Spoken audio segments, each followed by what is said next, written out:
Okay, Richard. So apparently Longview has scored a D according to an organization called Truth in Accounting as far as finances go. Just first off, how does the city feel about that rating? Yeah, so earlier this year, this organization, Truth in Accounting, did a report and they found that we had a D. There are some things about the report that we don't know fully reflect the financial position of the City of Longview. So just simply, for instance, the report looked at our annual comprehensive financial report, but an old one from more than a year ago. And since that time, you may remember that voters have approved a fire pension bond to help get our fire pension turned around and on the right track, and that has made a major difference in our long-term liabilities for the city. And so we believe that if they had looked at the current annual comprehensive financial report, it may have reflected differently than the one that they looked at. Broadly, we feel like we're in a pretty strong financial position. One of the ways that we see that is that when we look at some of the bond agencies, like Fitch, for instance, they give us a AA rating. Now that means they believe that the long-term prospect for the city to pay back anything that it owes is good and strong and healthy. And we've consistently gotten high marks from agencies like Fitch. And so we see, as we look at our long-term, what we owe and what we have liabilities for, we believe that we can pay all of those back. And so we're not quite sure the D is reflective of where we truly are as a city. Yeah, it's. I understand that we're looking at the 2021 fiscal year. Yeah, absolutely. And so we put out that every year, and we had that report in March of this year for the next year. It was given to council members. It was submitted to the comptroller like it was supposed to be. But I think the one that was maybe on our website at the time that they looked was the one for the previous fiscal year.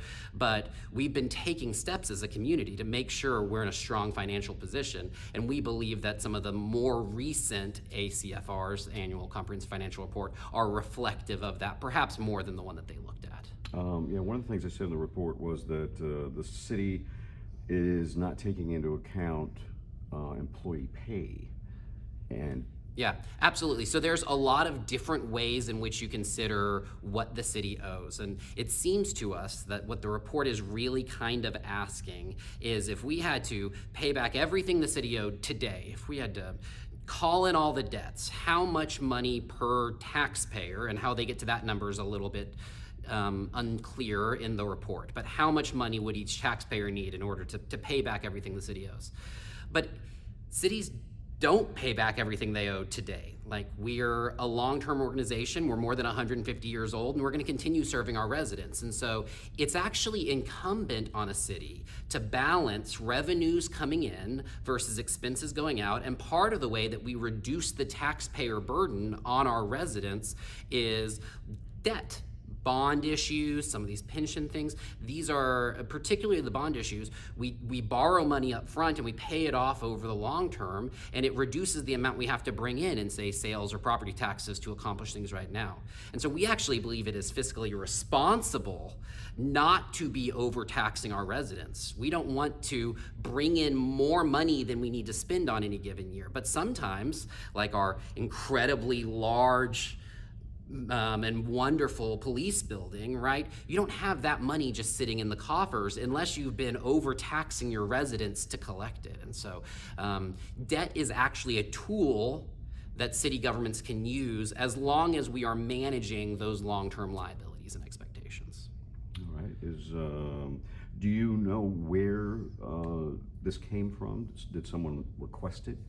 I don't actually have the information. I know it became a part of the mayoral race. It was talked about as people were campaigning to be mayor in early May, that race was a part of it. And, you know, from time to time, different organizations look at Longview. They're certainly entitled to, and they certainly looked at this document, which a resident can look at too if they want to, right? Like, we try to be very transparent. If you go to longviewtexas.gov/transparency, we have an open finance portal, and you can dig into the numbers of how the city's finances are doing. You can look by department. You can look at how they're doing this year based on what was budgeted. I mean, we work hard to make sure sure that this type of information is available to our residents. And so it's an organization that looked at our numbers and they came up with a score. It's my understanding that their scores for cities are often pretty low because they tend to have a different philosophy of how a city should be spending money than maybe is standard, if you will. But that's what I would say to that. Okay, all right. And just to put the taxpayers' mind at ease, this is not in any way going to do something to increase taxes. No, absolutely. So we are coming up to our normal budgeting cycle. The city manager's office and the finance team are working together to hear the requests from all the individual departments. And in July, the council will hear the proposed budget for the next fiscal year. This is a really great time for residents to get involved. If you have concerns about the finance of the city, the way that we manage that is on a year-to-year basis with the budget that the council hears and ultimately they decide and approve. And so this conversation is going to be ongoing for the next couple of months as council hears and considers and deliberates. There are public hearings associated with that process. And so if a resident has concerns, like, this is the time to talk about it. And I know our council will want to hear from our residents as they're deliberating on what the finances and the spending plan for the city looks like for the 2024-2025 fiscal year.